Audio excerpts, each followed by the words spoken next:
ప్రాజెక్టుల కింద మనం ఇచ్చిన ప్రాజెక్టులను రద్దు చేయడం తప్ప సాగునీటి ప్రాజెక్టుల మీద 6,000 కోట్ల రూపాయలు బ్యాంకుల ఎఫ్డీతోని జిహెచ్ఎంసీని అప్పజెప్తే ఈరోజు 10,000 కోట్ల రూపాయలు అప్పు ఉంది జిహెచ్ఎంసీ మీద.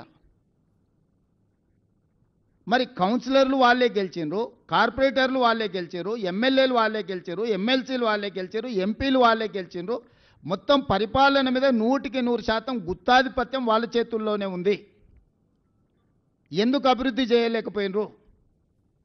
హైదరాబాదు దాహార్తి తీర్చడానికి ఏదైనా ఒక నూతన తాగునీటి పథకాన్ని 10 ఏళ్లలో వీళ్ళు మొదలుపెట్టినరా? పూర్తి చేసిండ్రా? మీరు ఒక్కసారి చెప్పండి. ఈరోజు కృష్ణానది జలాల నాడు చంద్రబాబు నాయుడు గారు మొదలు పెడితే phase 1, phase 2, phase 3 Congress party చేసింది. గోదావరి జలాలను ఆనాడు రాజశేఖర రెడ్డి గారు ప్రణాళికలు, కిరణ్ కుమార్ రెడ్డి గారు ప్రణాళికలు చేస్తే అవి పూర్తయినాయి. మెట్రో రైలు జైపాల్ రెడ్డి గారు, రాజశేఖర రెడ్డి గారు కలిసి హైదరాబాద్ నగరానికి మెట్రో తెచ్చిరు. ఆనాడు మెట్రో దేశంలోనే 2వ స్థానంలో ఉండే, ఇవాళ 9వ స్థానానికి పడిపోయింది. 10 సంవత్సరాలలో మెట్రోను 1 కిలోమీటర్ అయినా విస్తరించిండ్రా? 7 కిలోమీటర్లు ఓల్డ్ సిటీలో కట్టాల్సిన మెట్రోను ఎల్ఎన్టీకి అమ్ముడు పోయి ఎల్ఎన్టీ దగ్గర కమిషన్లు తీసుకొని వాళ్ళని బెదిరించి బ్లాక్మెయిల్ చేసి సచివాలయం ముందు, మన అసెంబ్లీ ముందు నుంచి టన్నెల్ పోవాలి, పైనుంచి పోతుందని బేగం బజార్ల వ్యాపారాలను దెబ్బతీస్తారని 3 సంవత్సరాలు ప్రాజెక్టును ఆపి 1,000 కోట్లు ఎల్ఎన్టీతో వసూలు చేసుకొని ఈరోజు ఎల్ఎన్టీ మునగడానికి కారణము కేసీఆర్, కేటీఆర్ కాదా? మీరందరూ సజీవ సాక్ష్యం కదా. ఎల్ఎన్టీని ఎట్లా బ్లాక్మెయిల్ చేసిండు చంద్రశేఖరరావు? ఎందుకు మెట్రో నగర విస్తరణతో పాటు మెట్రో విస్తరణకు ఎందుకు ప్రణాళికలు చేయలేదు?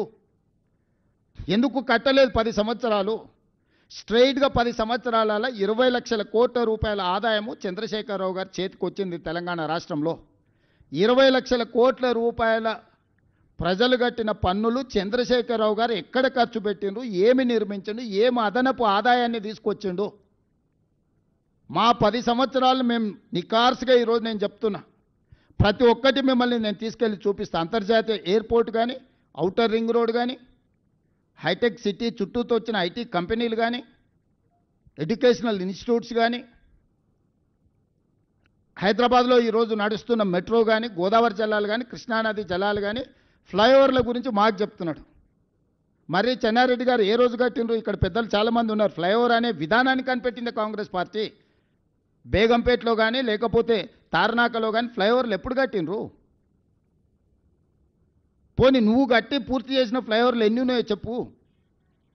మేము కట్టిన ఔటర్ రింగ్ రోడ్డును పల్లి బఠానీలకు అమ్మేసుకొని పారిపోయినావు నువ్వు. పొయ్యే ముందల క్లోజింగ్ సేల్స్ కింద లక్షల కోట్ల విలువైన ఔటర్ రింగ్ రోడ్డుని 7,500 కోట్లకు అమ్మేసింది. అందుకే ఈరోజు ఆ 10 సంవత్సరాల పరిపాలన మేమున్నప్పుడు బీజేపీ, బీఆర్ఎస్ ఉన్న 10 సంవత్సరాల పరిపాలన అంచనా వేసి రేపటి 10 సంవత్సరాల కోసం నేను కొత్త ప్రణాళికలు రచిస్తున్నా. తెలంగాణ రైజింగ్ 2047 అనే ఒక పాలసీ విజన్ డాక్యుమెంట్ని ఈరోజు మేము తీసుకొస్తున్నాము. 2047కి స్వతంత్రం వచ్చి 100 సంవత్సరాలు పూర్తి చేసుకోబోతున్నాం. రాబోయే 100 సంవత్సరాల కోసం ఎలాంటి భవిష్యత్ ప్రణాళికలు ఉండాలో మేము ఒక విజన్ డాక్యుమెంట్ ప్లాన్ చేస్తున్నాం. ఈరోజు మెట్రో విస్తరణకు 43,000 కోట్ల రూపాయల ప్రణాళికలతో కేంద్ర ప్రభుత్వానికి మేము ఇచ్చినాం. బ్యాడ్ బ్రదర్స్ ఇద్దరు కలిసి అడ్డుకుంటున్నారు, కిషన్ రెడ్డి, కేటీఆర్ కలిసి. ఆనాడు హైదరాబాదు నగర అభివృద్ధి కోసం కొట్లాడిన వాళ్ళని హైదరాబాద్ బ్రదర్స్ అనేటోళ్ళు, శశిధర్ రెడ్డిని, మరి జనార్దన్ రెడ్డిని. హైదరాబాద్కి తాగునీళ్ళు కానీ, హైదరాబాద్ నగర విస్తరణ కోసం కానీ, హైదరాబాద్లో ఉండే పేదవాళ్ళ కోసం, నిత్యం ప్రజల కోసం ఆనాడు ప్రయత్నం చేసిన పీజేఆర్, శశిధర్ రెడ్డిని హైదరాబాద్ బ్రదర్స్ అనేది. ఈరోజు అభివృద్ధిని అడ్డుకుంటున్న కిషన్ రెడ్డిని, కేటీఆర్ను ఈ నగరవాసులు బ్యాడ్ బ్రదర్స్ అని అంటున్నారు. ఈ బ్యాడ్ బ్రదర్స్ ఇద్దరు మెట్రో విస్తరణను అడ్డుకుంటున్నారు, మూసి ప్రక్షాళనను అడ్డుకుంటున్నారు, రీజనల్ రింగ్ రోడ్డును అడ్డుకుంటున్నారు, ఫ్యూచర్ సిటీని అడ్డుకుంటున్నారు. మేము ఈరోజు గోదావరి జలాలు 20 టీఎంసీలు నగరానికి తేవాలంటే వాటిని అడ్డుకుంటారు. హైదరాబాద్లో కట్టాలనుకున్న ఫ్లైఓవర్లు కానీ, అండర్ పాస్లు కానీ, ఎలివేటెడ్ కారిడార్లను అడ్డుకుంటారు. ఈనాడు 30 సంవత్సరాల నుంచి పెండింగ్ ఉన్న కంటోన్మెంట్ నుంచి షామీర్పేటకు కావాల్సిన ఎలివేటెడ్ కారిడార్, కంటోన్మెంట్ నుంచి మేడ్చల్కు వెళ్లాల్సిన ఎలివేటెడ్ కారిడార్లు ఇవాళ మేము తెచ్చి 5,000 కోట్ల రూపాయలతో పనులను ప్రారంభించినాం.